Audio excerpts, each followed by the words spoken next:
Welcome to the Bullpen Show. I'm your host, Austin Alexander. Very fortunate to be joined today by Sterling Coaxum, who just inked with the Clemson Tigers. Sterling, how are you enjoying the offseason? I've been loving it, man. Can't complain. Thank you for having me. Absolutely, man. Well, we're glad to have you. And just want to kind of introduce you and why we have you on this Bullpen Show. Formerly at Hanahan High School, you were the 3A Player of the Year as a sophomore, put up huge numbers during that campaign. And then right after that, transferred to P27, where you're playing your second season coming up this spring. I just signed with the Clemson Tigers. Have been committed with them for a couple of years. I had a huge summer. We're going to talk a lot about some of the different places you went over the course of the summer. But I do want to note this first. He ran a 6:04:60. So those of you folks that aren't familiar exactly, that's actually a real time that this guy ran, which is absolutely floating. So one of the fastest guys in the country that are playing baseball that'll be going into this year's draft. But we got a lot of ground we want to talk about before we start talking about pro ball and things of that nature. You just signed with the Clemson Tigers. So if you could kind of give us an idea of how your recruiting process went, other schools that may have come into the mix, and then why the Tigers. Oh, yes, sir.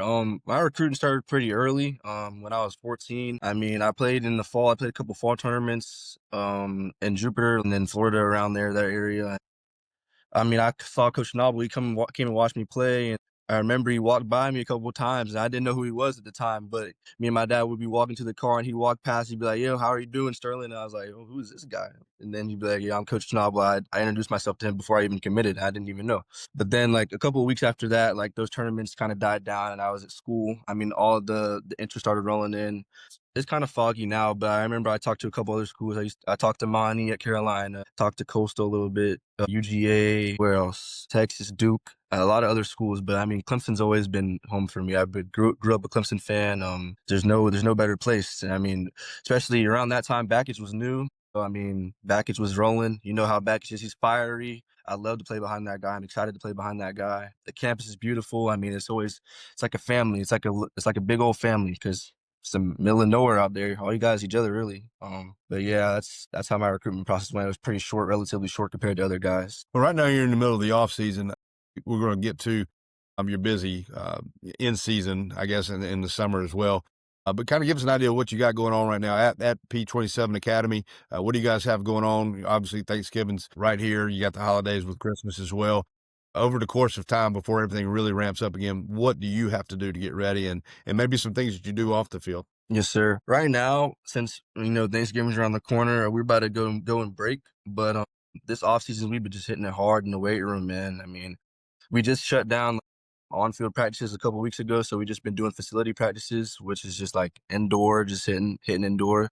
And then we'll just be hitting the list. Coach Corey's got us on a really good weightlifting program. But yeah, the biggest goal for me this offseason is to get big. I mean, I've already gained like 20, 30 pounds, which is a lot of weight, man. But it's not easy, especially going from how light I was to carrying all this mass now. I mean, it takes a toll on your body. So it's a mix of trying to, put the weight on and get the mass, but you got to take care of your body as well and try your best to recover. So it's a grind. It's a grind for sure. It's a grind. It's also a balancing act too, because as you're trying to put on weight to I guess generate more power, you also don't want to sacrifice the speed that makes you a hot commodity too. Now, anybody that came to the Palmetto games, you won the MVP of the Palmetto games. I remember you were in traffic. You were stuck in traffic, and you were having trouble getting there. You didn't even have time for BP. You roll out there, and then you pop one into the street in your first at bat. And of course, you had a great Palmetto games, and you were able to do that. But what's the balancing act, I guess, too? Because you've got some power and because you've got a lot of speed too, what's the balancing act when it comes to workouts for guys like you? Yes, sir. I mean, it's pretty tough, to be honest. But before I came back to school, I went to this place. They're new, IHT Human Performance. They helped me to start that journey of putting on mass, but also maintaining speed. So like, it's not your traditional kind of like straight bar, back squat, like stuff like that. It's like more of like explosive plyo work, like helping you to move fast and make sure you can still sprint. So like, I don't know if you're familiar with the 1080, but like it's a 1080 sprint device. You put it around your waist, and so like you sprint and it measures your sprint speed, like how much force you're putting into the ground and stuff like that. And so like we would run every day and make sure that my sprints were not going down, but I was still getting stronger, getting bigger every single day, if that makes sense. So like, I love their lift and the way it was constructed very well, but it was a very tough lift though. It was like, it took you like 2 hours and some change to complete. And the first couple of times I did not do very well. To be honest, I threw up, but it's worth it for sure. Well, certainly paying off for you, and we certainly enjoy what you've done to this point. I want to kind of go back a little bit. We mentioned in the very beginning, you won the 3A Player of the Year at Hanahan, and then the next, baseball season, you're at P27. I know you had a good experience at Hanahan, but if you could kind of give us an idea of what went into that transition between being the traditional student athlete and then deciding that the P27 and the academy route was the best one for you. Yes, sir. I feel like a lot of people think that there is like bad blood between me and Hannah, and I just want to go ahead and nip that in the bud right now. Like I love those guys. I love Coach Schuyler. Like that was, I tell people all the time, that was the most fun I've ever had playing baseball in my entire career, probably so up to this point. But I mean, for me, the biggest thing was just a competition for me and just trying to like make myself the best ball player I can be. And I felt like not trying to be arrogant, but like at Hanahan, I don't think that was the best situation for myself. So I think coming to P27 was the best way for me to take the next step in my career and as a player and in my development, and just being able to face more competition and and have a schedule that fits me more. Because while y'all are in class at 9 o'clock, I'm in the gym. So it's just like it just gives me more of an advantage and a little bit of an edge, if that makes sense. And certainly, if you could talk more about that, kind of give us a day in the life of a P27 player, the student athlete. We obviously you got to have them to still balance the academic side of things. Give us an idea of what a typical day is like in season and maybe out of season. You get up in the morning and what it's like to the time you go back to bed. Okay, yes, sir. So it all depends on the time of year and like what position you play, but I'll just run you through like right now since it's on my mind. So as an outfielder, you'll have class. I have class at 10 o'clock. That's the first thing you do. But usually, I typically wake up around like 9 o'clock so you can make myself breakfast so you can eat because you got to eat to gain weight. Got class at 10. So you have class probably from 10 to 12, depending on how much work you got. If you're done with your work, you can leave early. After that, you have like a little lunch period from 12 to about 1 o'clock. You eat your lunch, take a little debrief before we go and start hitting. So we start hitting at 1:20. We meet at the facility and hit at 1:20, and then we'll hit for about an hour and some change. And then we'll go down to the turf and we'll do some defense work with Coach Clark. Mario. I don't know how to pronounce his last name, to be honest, but I love Coach Clark.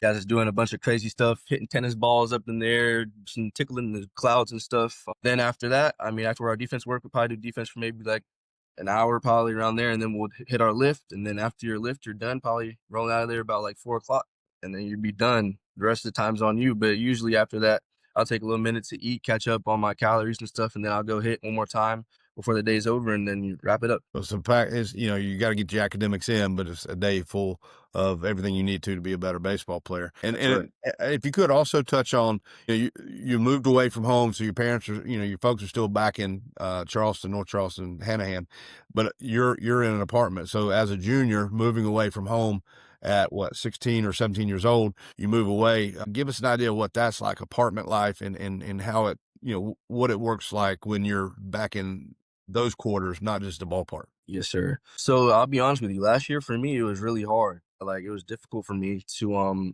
accommodate to be on my own. It wasn't so much being on my own, but it was I'm living with two grown men. I'm living with two other grown. I'm only 16 at the time. These guys are 18 years about it, but they got their thing all figured out. They're from Czech Republic. I live with two Czechs, so it's just like they had their. I don't know. God knows how old they were, to be honest. But yeah, I mean, it's tough not having your mom there to wash your clothes for you. You got to cook on your own. You got to make sure you're eating right. And then it's just like, I mean, you get homesick. You miss your friends. You miss your girlfriend. You miss everybody. So it's tough. But I think that's what helps you mature in the game. That part right there is what helps you mature in the game, because ain't nobody gonna be there for you whenever it's time to go to college. If you want to go to college or whichever route you choose, whatever the next level is for you, nobody's gonna be there with you.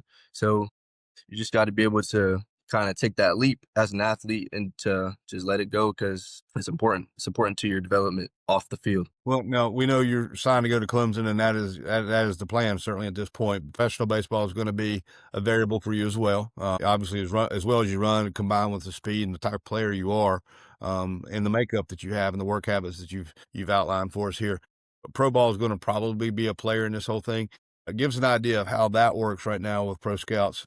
Typically, this time of year for prospects like yourself, they're going into the home of the family. You're in an apartment, you're in an academy. Give us an idea how that works with the different teams that want to meet with you. Yes, sir. So right now it's kind of a dead period for the scouts. Now this year it's a new thing. So there's not really a lot of like recruiting going on, but the scouts are coming in around this time doing their winter visits. So like they'll come in. It depends. Some like to do Zoom, some like to do in person. So I've had a good amount of both. But they'll come in, and I won't do it in my apartment, but we'll do it in like our classroom. And so I'll come up there and I'll talk to them. I mean, it's just a really brief kind of like 45 minutes to an hour conversation, just like pretty much this, to be honest, trying to figure out who I am as a person, my makeup, just trying to make sure I'm not just a player, like a good player on the field, make sure I'm a good person off the field as well.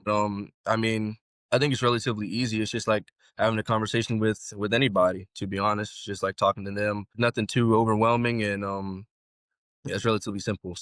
They'll give you a time. Like today, I have one at 1 o'clock. I'm meeting at Blowfish Stadium, so we'll go talk with him for an hour, and then it'll be done. They don't hold you up too much. It's very smooth, very simple process. That's really cool. And obviously, a cool opportunity that you're getting to have a different aspect of the game more than just the college side of it. You're getting a taste of the pro side as well. And a large part of that is because of what you did this past summer. You went on the summer circuit. You hit all the big national things. If you could kind of give us an idea of where you went and some of the experiences that you'll take with you from.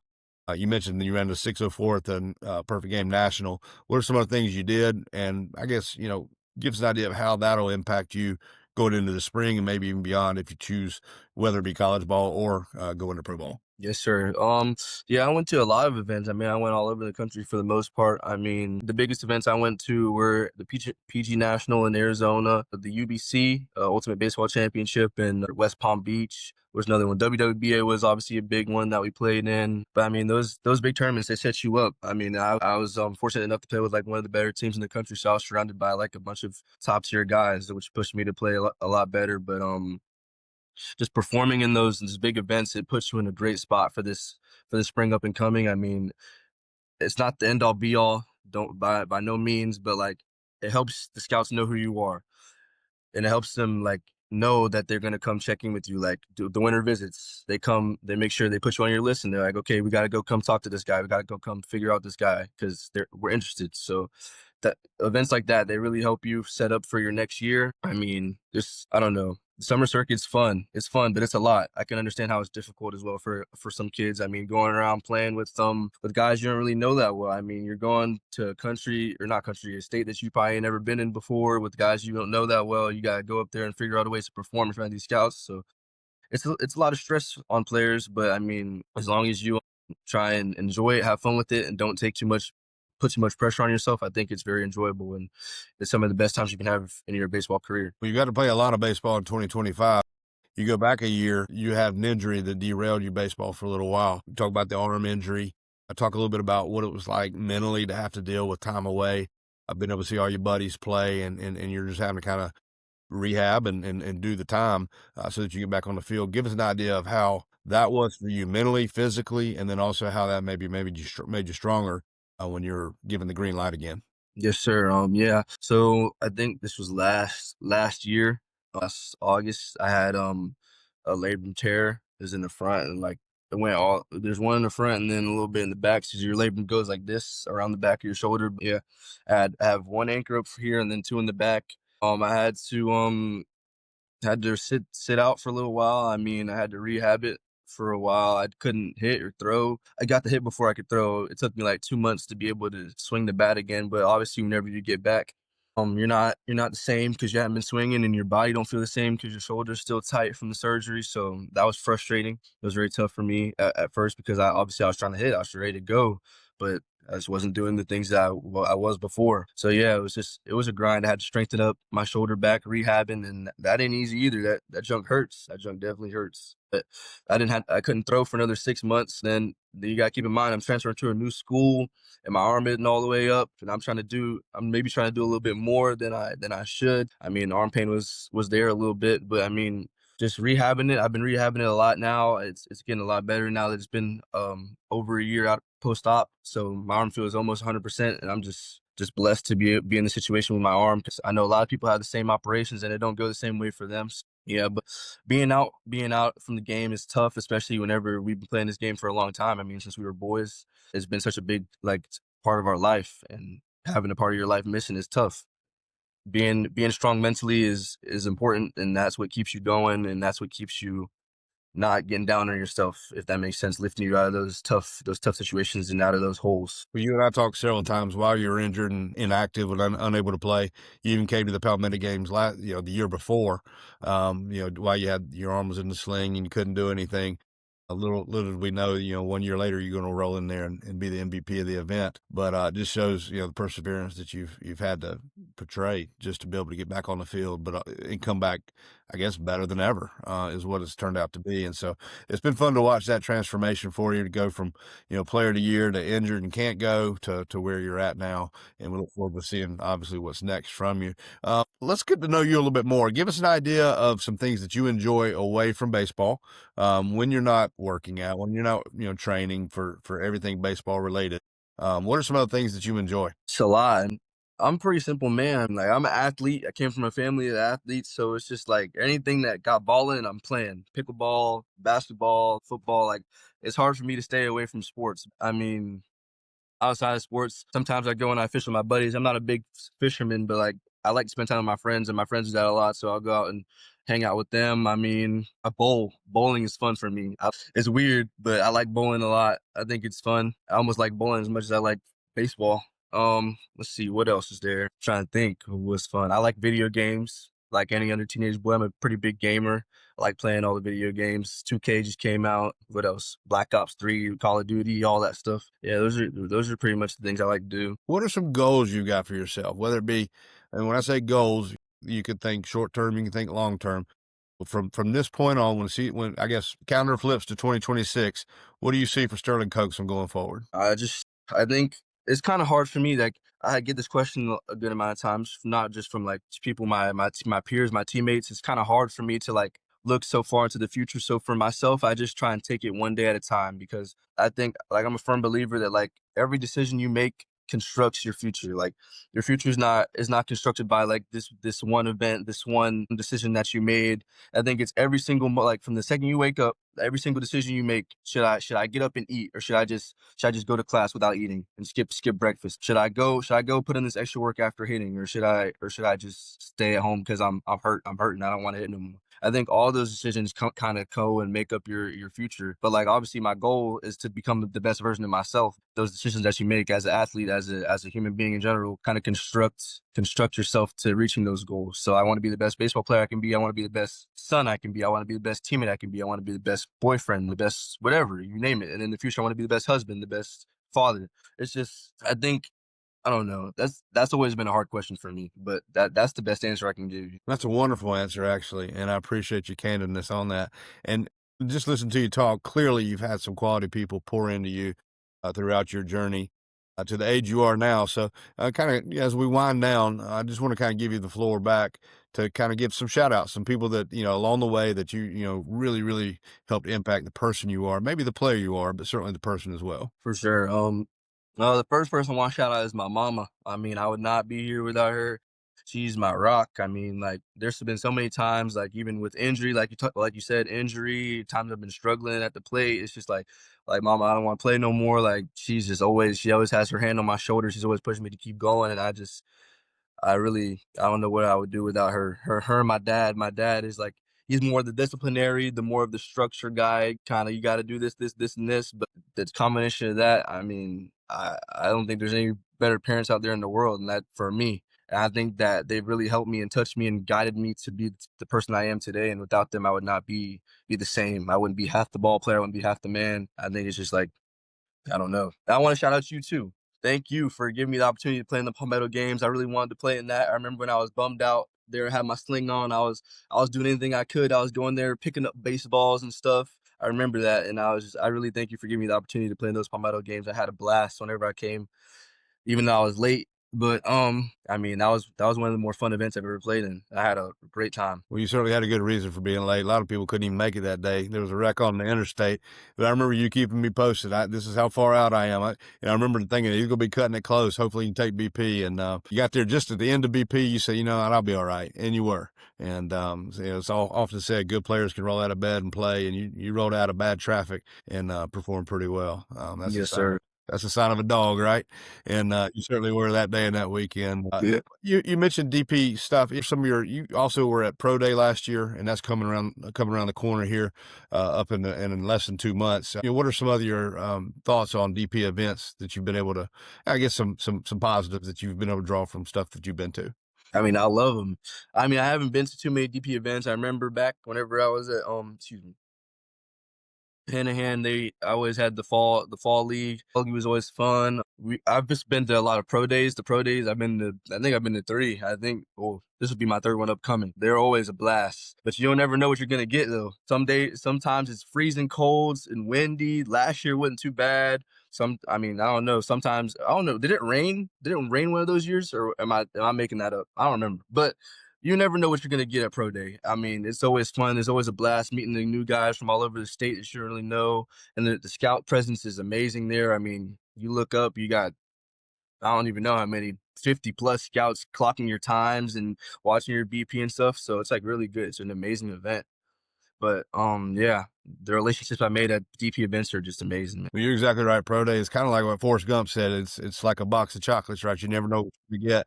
I mean, and until River Bluff decides to put a dome over that stadium, we're not sure what we're going to get anytime we go out there. It's January, and you just hope that it's clear enough to be able to get on the field. There was one year we had to do it.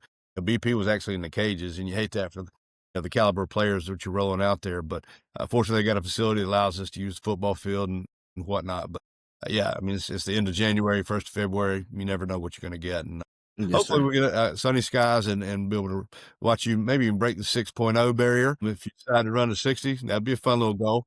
And, but either way, we look forward to having you as we always have when you show up at our DP events.